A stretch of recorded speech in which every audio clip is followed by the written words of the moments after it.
കണ്ണൂർ വളപട്ടണത്ത് വീട് കുത്തി തുറന്ന് വൻ കവർച്ച. 300 പവൻ സ്വർണവും 1 കോടി രൂപയും കവർന്നു. വളപട്ടണം മന്നയിലെ അഷ്റഫിന്റെ വീട്ടിലാണ് കവർച്ച നടന്നത്. വിരലടയാള വിദഗ്ധരും ഡോഗ് സ്ക്വാഡും സ്ഥലത്തെത്തി പരിശോധന നടത്തി. അന്വേഷണത്തിനായി പ്രത്യേക സംഘത്തെ പോലീസ് നിയോഗിച്ചു. അരിമൊത്ത വ്യാപാരിയായ അഷ്റഫും കുടുംബവും മധുരയിലെ ബന്ധുവിന്റെ വിവാഹത്തിൽ പങ്കെടുക്കാൻ പോയ സമയത്താണ് മോഷണം നടന്നത്. ഈ മാസം 19-നാണ് ഇവർ വീട് പൂട്ടി മധുരയിലേക്ക് പുറപ്പെട്ടത്. ഇന്നലെ രാത്രി തിരിച്ചെത്തിയപ്പോഴാണ് മോഷണം നടന്ന വിവരം മനസ്സിലാക്കിയത്. ബുധനാഴ്ചയാണ് മോഷണം നടന്നതെന്നാണ് സംശയം. യാത്രയ്ക്ക് മുമ്പ് പോലീസ് സ്റ്റേഷനിൽ അറിയിച്ചിരുന്നില്ലെന്ന് അഷ്റഫ് പറഞ്ഞു.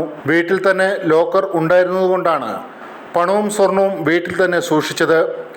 30 വർഷത്തോളമായി ഇവിടെ താമസിക്കുന്നു. ആദ്യമായാണ് ഇത്തരമൊരു അനുഭവമെന്നും അഷ്റഫ് പറഞ്ഞു.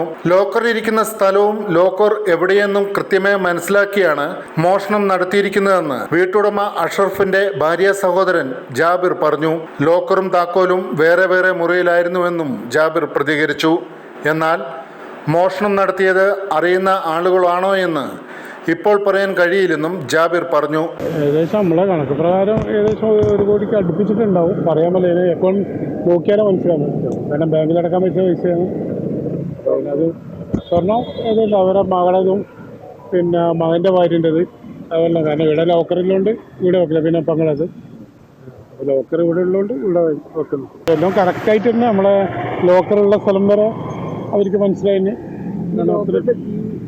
വിരലടയാള വിദഗ്ധരും ഡോഗ് സ്ക്വാഡും സ്ഥലത്തെത്തി പരിശോധന നടത്തി. പോലീസ് നായ മണം പിടിച്ച് റെയിൽവേ ട്രാക്കിലൂടെ ഓടിയെങ്കിലും തുമ്പൊന്നും ലഭിച്ചില്ല. പോലീസ് ശേഖരിച്ച CCTV ദൃശ്യങ്ങളിൽ 2 പേരുണ്ടെങ്കിലും മുഖം മൂടിയിരുന്നു. അന്വേഷണത്തിനായി പ്രത്യേക പോലീസ് സംഘത്തെ നിയോഗിച്ചു. അമൃത ന്യൂസ്, കണ്ണൂർ.